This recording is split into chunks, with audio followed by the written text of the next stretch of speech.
a... Thank you. Alright, so we're going to finish looking at throwing, and then we'll take a look at kicking. And then you guys can cover striking, because the principles are very similar.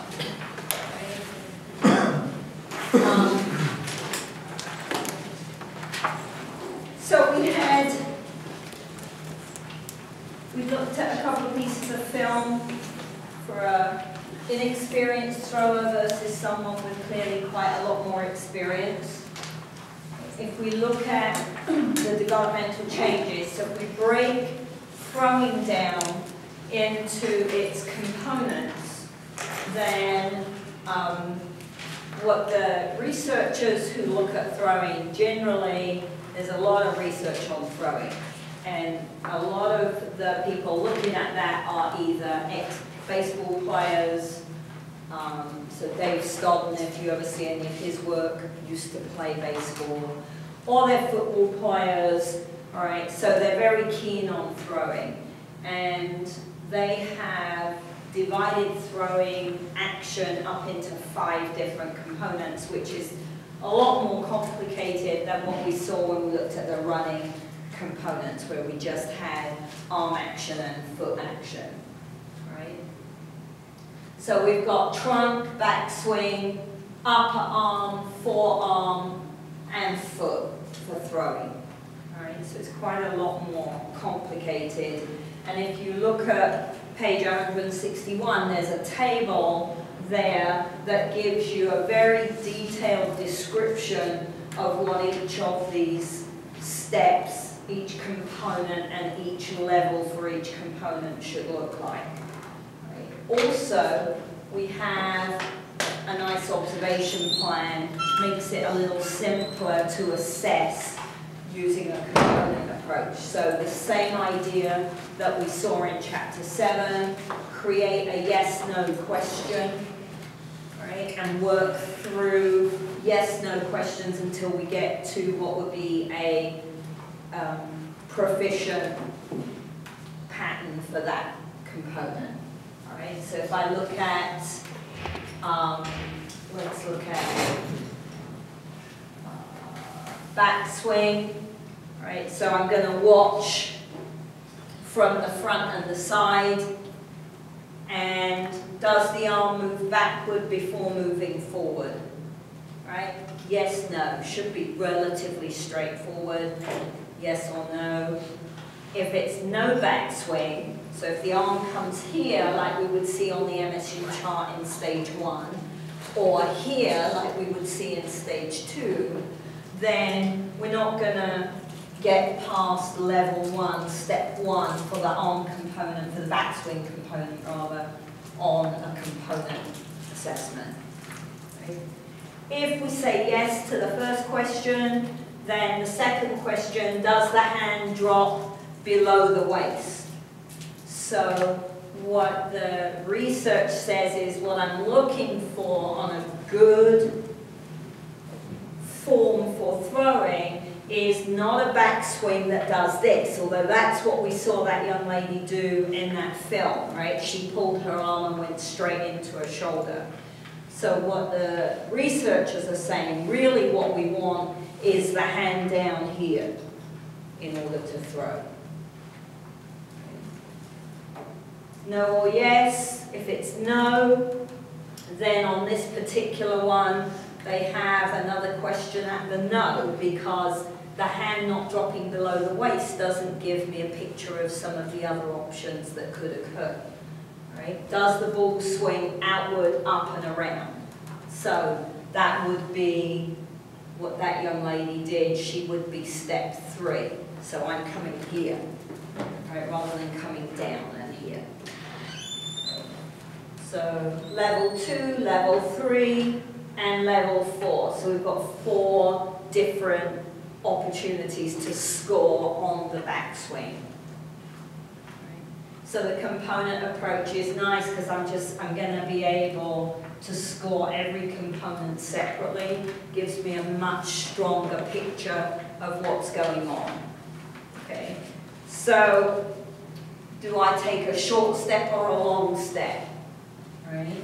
Because for really good throwing, we want to take as long a step as possible.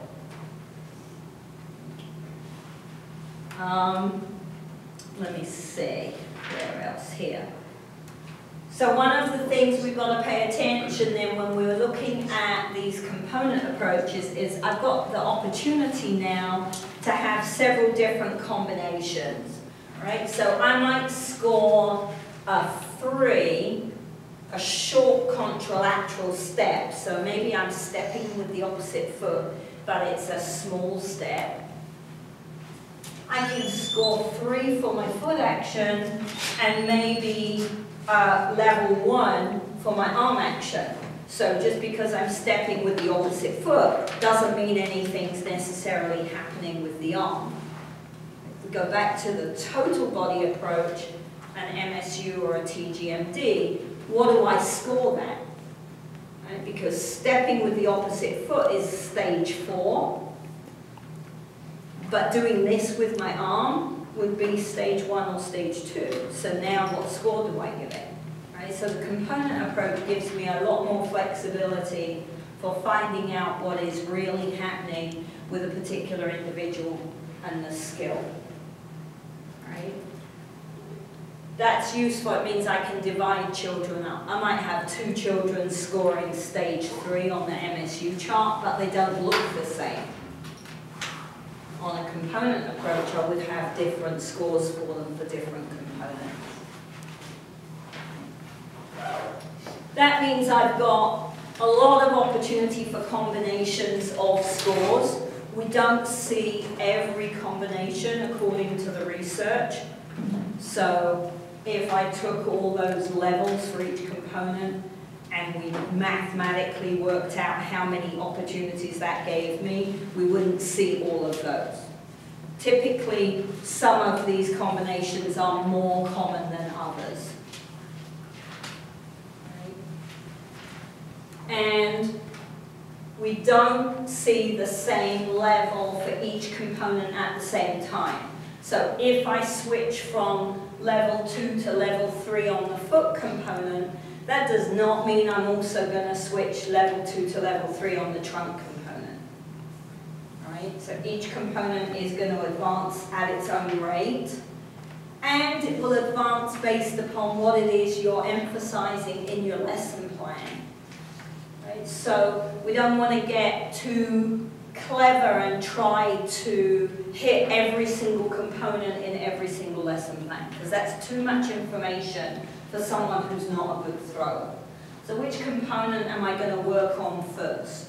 Typically we would only pick 1 or 2, and we would expect to see the next time we assess that skill, I'd expect to see some improvement on that component that I was emphasizing, and not necessarily on the other components unless biomechanically they just happen to change because I changed one thing. Right? So I may or may not see change in the other component. Not everybody is going to reach the highest level for every component. Right? So again, what we often see, our preference is to have an advanced throwing pattern so that we can use it when we get into PE, bless you, we get into PE, or if we want to play with our friends at the weekend, you know, do I have a good enough throwing pattern that now I can play handball? So, or I can go play softball. Okay.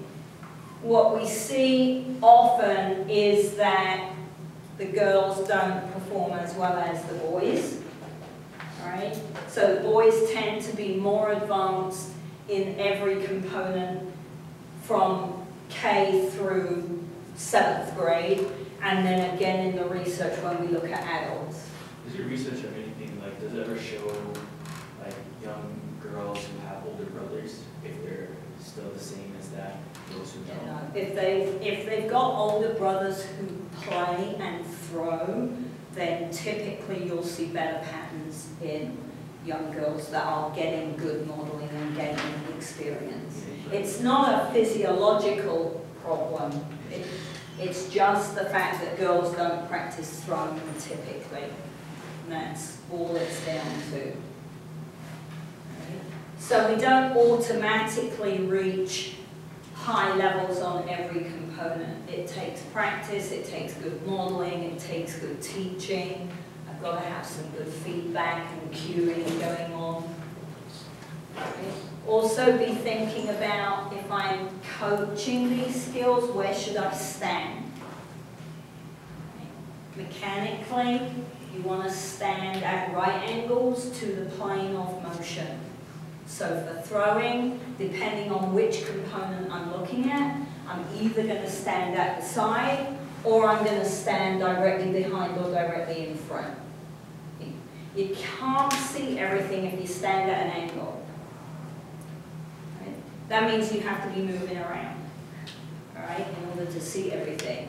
So again, if you watch coaches or PE teachers who are sitting on their butt coaching a skill, they can't be doing the best job possible, because you can't see everything that's going on in that skill from one place. You can't. Right? So that is very sloppy coaching, teaching, modeling, definitely.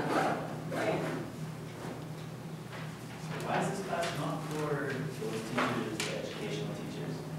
Well, there's PE teachers in here, not many of you, but for the early childhood people. So New Mexico brought out new early childhood degree plans just a couple of years ago, and I was very excited because I thought, yay, we'll get motor development. But they didn't put motor development on their degree plan, and they get like no electives at all on their degree plan. So the degree plan is dictated by the state, and it's a ridiculous scenario because the state also dictates the curriculum to be run in childcare centers within New Mexico if you want accreditation, and they have to teach movement skills. But they don't require them to take a movement class. So, you know, it's really not completely their fault that they don't do a very good job with this. All right, so what happens when we look at older adults? If they are active, then what we see is that they demonstrate okay levels of throwing. Not great unless they were a thrower or they're taking part in something where they're throwing. But as long as they're physically active, we see pretty decent throwing behaviors and patterns. Right? So they might take a shorter step than would be mechanically the most efficient, but they take a step and they throw reasonably fast. Right? They throw about the speed of a good 8 to 9-year-old. So if we're looking at someone who's 65 or older, that's not bad. We still see differences between the sexes, although experience will lead to better form. So if I have the softball girls, right? When you're 65, if we measure your throwing, your form would be good because of all the experience you've got at throwing. Right? If you take me, when I'm 65, it's going to be pretty sad because my throwing's not great at the best of times. Okay. Some of the drop in behavior, in the pattern, could be due to things, personal constraints, individual constraints that are going on, particularly structural. So if I've got some arthritis starting in my shoulder or in my back and I can't twist easily, right? If we don't get rotation, then that impacts how hard I can throw the ball. Mostly what we see is that change across time in throwing tends to be pretty slow, although it is a downward trend. So we see a decline in the efficiency of the pattern. But it's pretty slow. It's not like one day I'm throwing okay and all of a sudden next year I'm not throwing well anymore. It's not a dramatic drop-off in performance. All right? And most of what we see is related to the control of the skill, so the skill gets slower, right? And the range of motion on the backswing or the trunk rotation gets less, rather than the coordination. So the actual coordination between the backswing and the step and the turn stays pretty stable.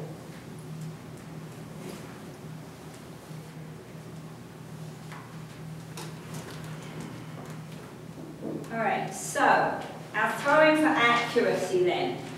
All the assessments that we've looked at, our MSU chart, the TGMD, the component approach for assessing throwing are all based on throwing for force or distance.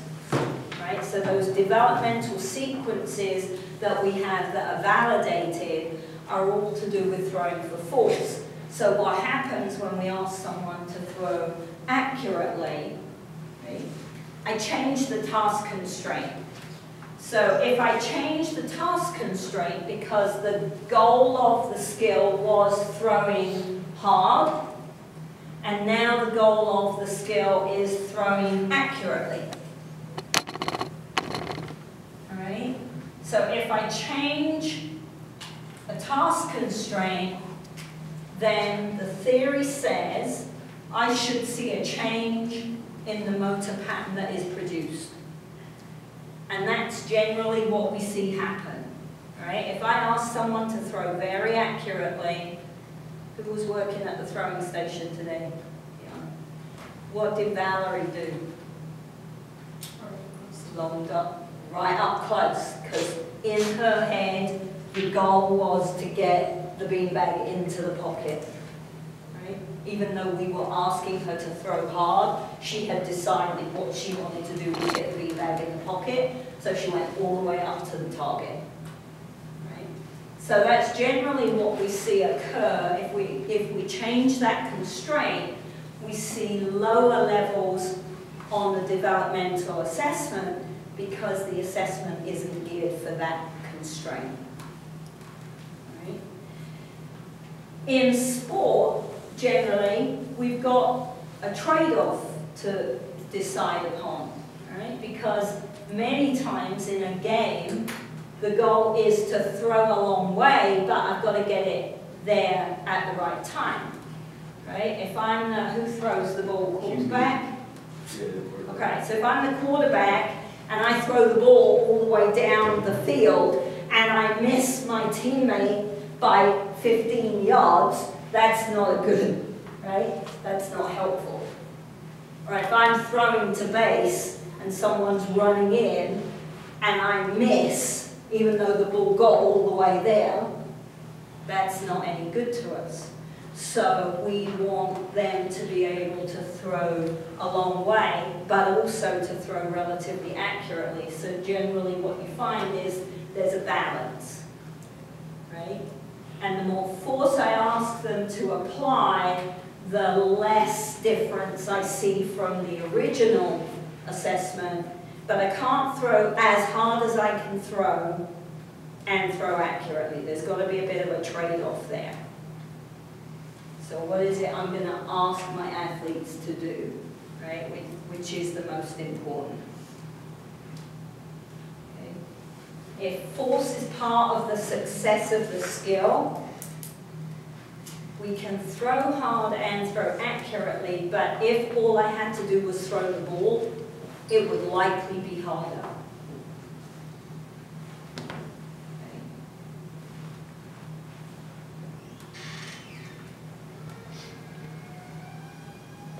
So be thinking when you're reading through the chapter, right?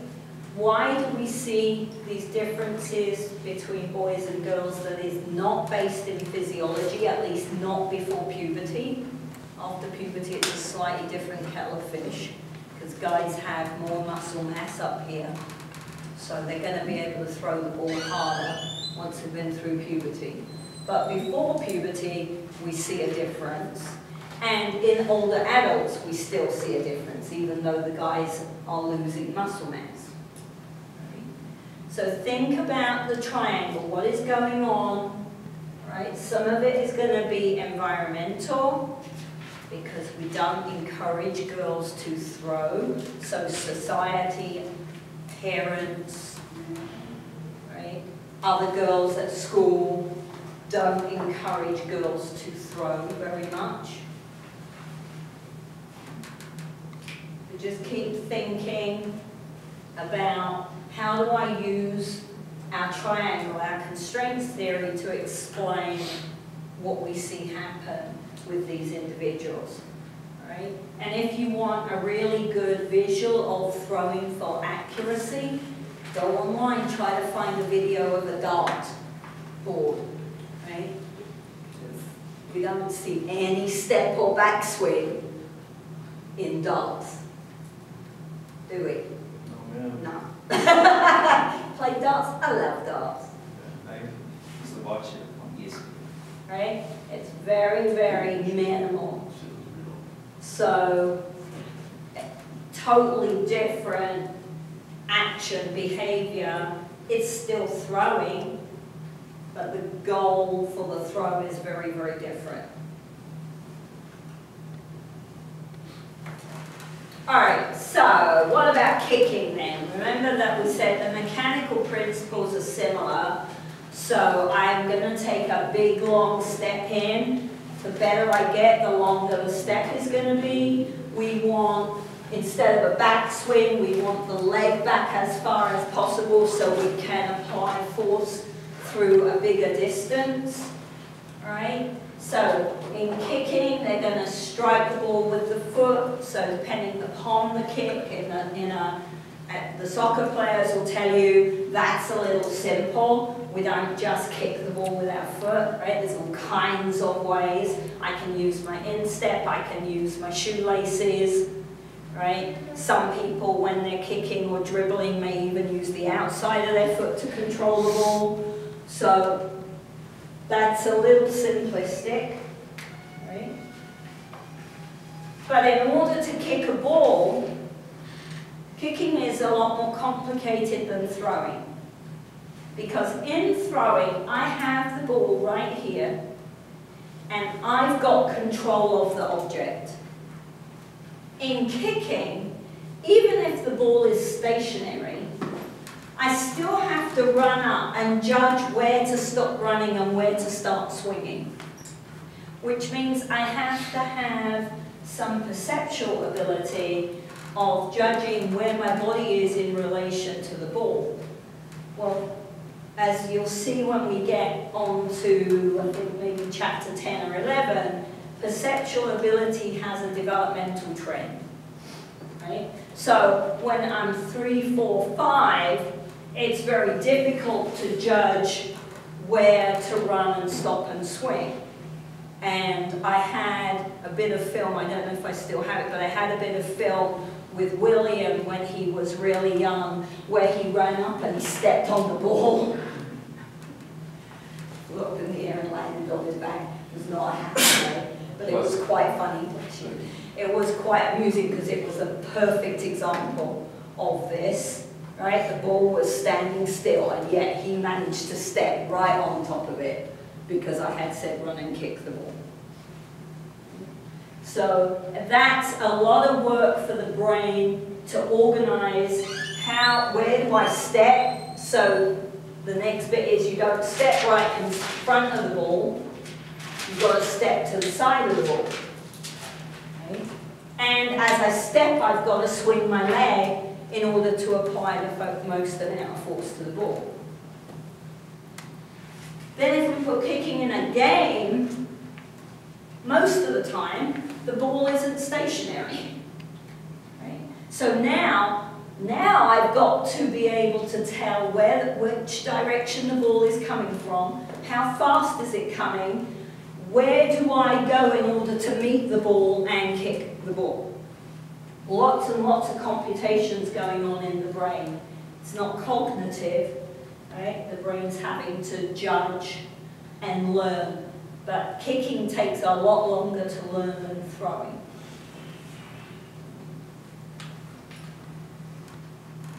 So,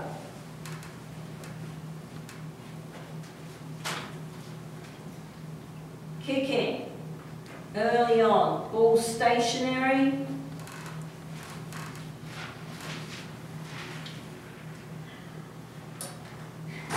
Right. One step. Right. Not exactly kicking the ball, more just like pushing it with a toe. Pretty good, actually, from the point of view that she's understanding what she's being asked to do, to be honest, because even trying to get them to kick can be tricky at times. Right. Someone who's had a little bit more practice.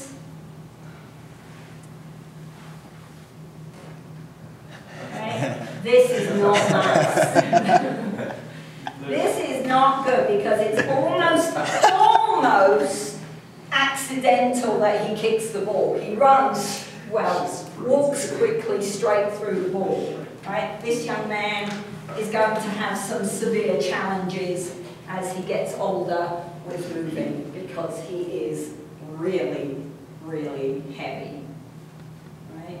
So he does quite well to time holding his foot up and kicking the ball as he runs through. But it's really not a very effective kick. If I was, and he's what?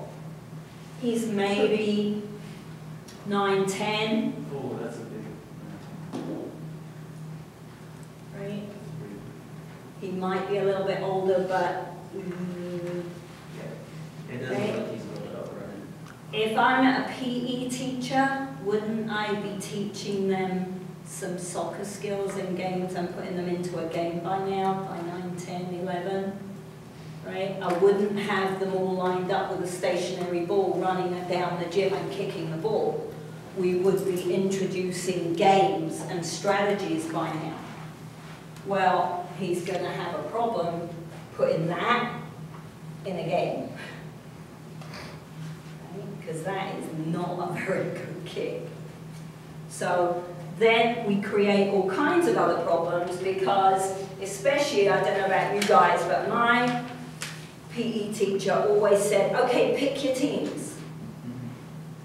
I hated that. I was always the very last person. Unless it's trampolining, in which case everybody loved me because the teacher would only let them have the trampoline out if I was there, because I was the only one that did any trampoline. So, right, it depends on the skill. If it was basketball or field hockey or I would just be standing there, the whole gym would be empty, and then the last team leader would go. It was really bad. It's amazing I like moving as much as I do. Right, so that picture clearly wasn't very effective. Right, so what are we looking for when someone is pretty decent at fundamental kicking? So remember, we're not talking about a good soccer player or a good football player. We're talking about fundamental kicking, something everybody should be able to do. Right? So our characteristics for proficient kicking would be we'd need some kind of wind-up. Right? So the longer the step or the leap, so some players, when they're really good, will leap into the ball before they kick. All right? If I'm a fundamental kicker, I've got to at least be running up and leave one leg behind. Right? The leg enables me to get some rotation.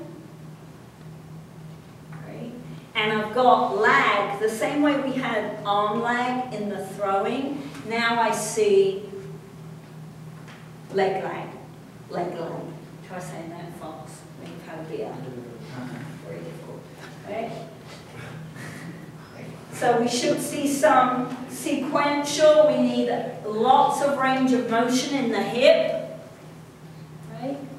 We should see the shoulders turn, the hips turn, the foot come through. If I'm kicking hard, if my leg is swinging hard, we get action-reaction and the arm comes across the body at the end. So you can often tell if you only see the end of the skill, how much is their arm swing. If the arm swing is minimal, they did not swing that leg and kick very hard. Because mechanically, as soon as that leg is going, the arm is going to come across. So you can take a look at that one. All right, now, unfortunately, when we look at kicking, we don't have anywhere near the amount of research and documentation on kicking sequences that we do on throwing. Right? That's a shame in my mind. Right? We know the overall picture of what kicking a proficient kicker would look like, but we don't have a really good set of validated sequences for kicking. Right? So we know there's going to be qualitative change in the components. We just don't really have those. What are the components? If you were a kicker, what would you say the components would be? So I'm thinking foot action, femur, maybe lower leg, hips or trunk. Right? So I've got 3 or 4 components at least probably for kicking. Follow through. Would you have follow through as a separate component, or would you have it as part of the leg component? I don't know. Right? We don't know. We don't have the research here.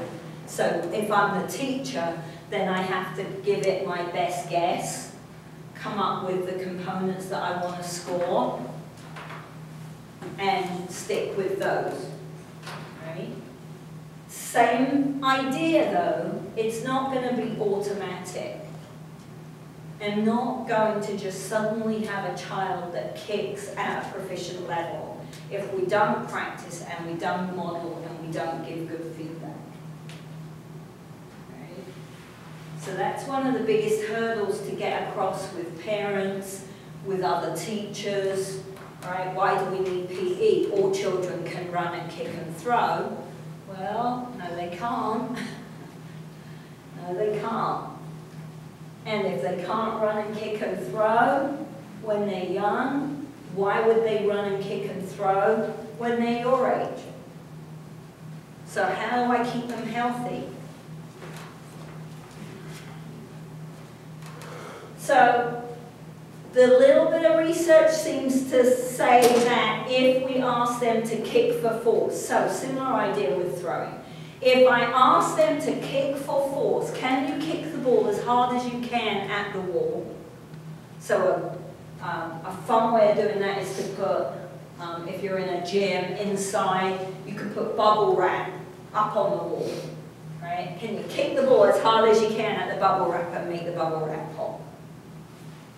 That would be heaps of fun. I would like that even now. Right? So can I get them to kick as hard as possible? We tend to see better kicking form than if I ask them to kick very accurately. Right? So if I'm kicking at the soccer net, just kick the ball at the soccer net. Don't try to get the ball into the corner of the soccer net. That is way too advanced. Right? That's someone who can already kick.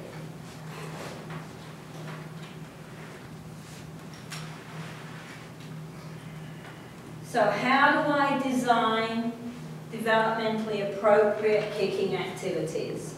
Right? First, I have to identify which level the people that I'm working with are at. Children, teenagers, adults.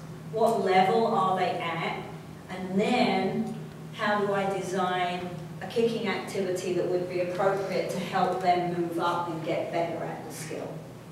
It doesn't have to be young children, remember. If this is not automatic, then you could be a high school teacher or a high school coach and run a summer camp and have people that can't do this skill on your camp. Okay? So it's age-related, not age-dependent. It's experience that's the key with all of these skills. Punting, you can have a look at punting. I cannot punt. That is just not happening in my life. All right.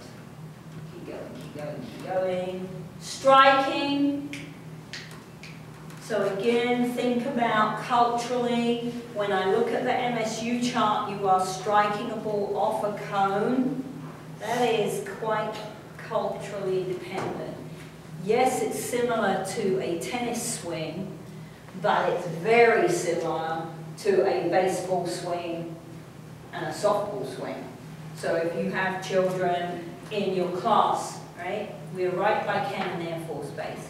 There are plenty of people that did not grow up in America that live around here. Right?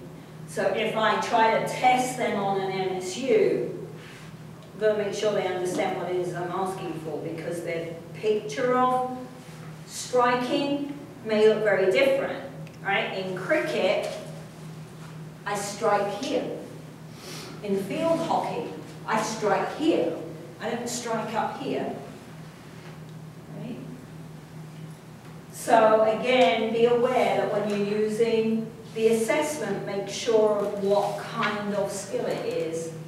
What would be the other types of constraints that might impact what you're seeing? So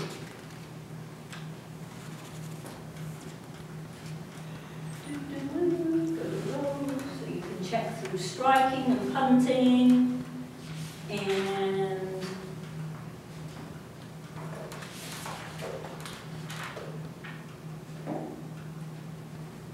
oh, the adult stuff is interesting,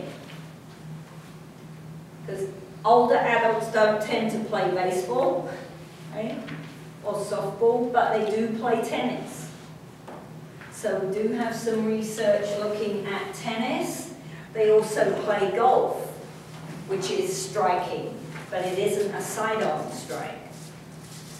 So we don't have as much literature as we need, as usual, on older adults.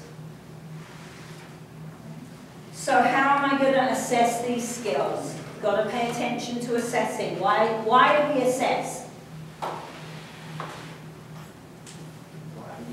Why do we assess?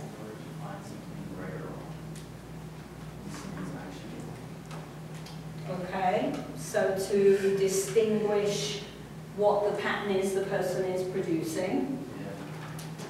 Right? Okay. Why else? What's another reason for assessing?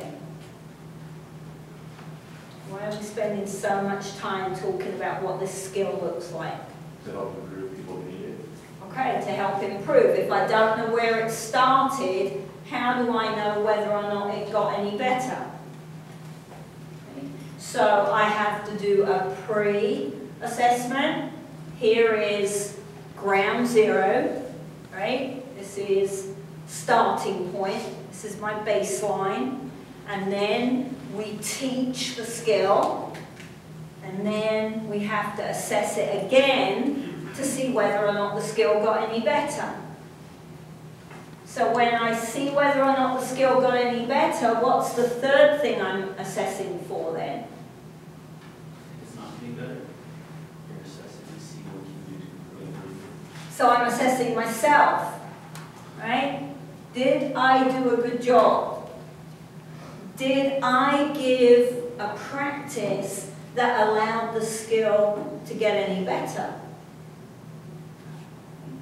So PE teachers are pretty good at assessment because they have to be, because they have to write reports.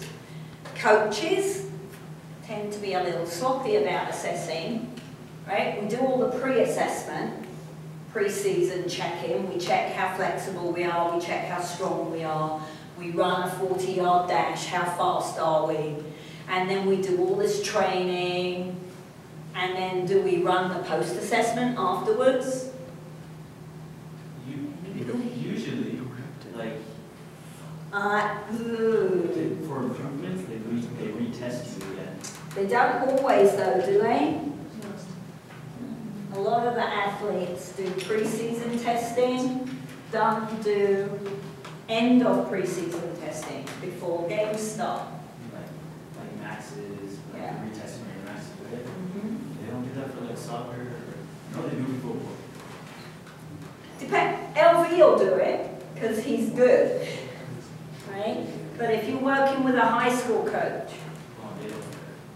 do they test afterwards? Well then, how do I know if what I was doing, right? I do a 40-yard dash, and everybody is slow. I'm like, oh my God, we are going to lose every game this year, right? So we're going to do loads of speed training. Oh, and then we start playing game. Well, how do you know whether or not your training regime made them any faster? Right? Maybe you wasted your time and their time because you didn't do anything that was any good. So assessment is what kind of movement pattern is the person producing? Can I improve the movement pattern? Do they get better over time? Do I teach something that helps them get better over time? Because I have to check myself as well. So, when you're looking at developmental stages for skills, then if they do the characteristic most of the time, you can give them that score. Same if I'm using a total body approach, that's the same idea, right? If I see them do it more often than not, I should give them that stage, right? The TGMD only allows you 2 attempts. You've got to get it pretty right. But if I'm looking at an MSU chart where I can just watch them, what level do I say they are?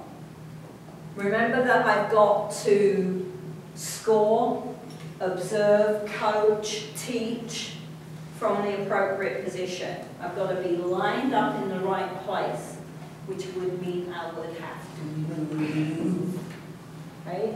I can't just sit in one place.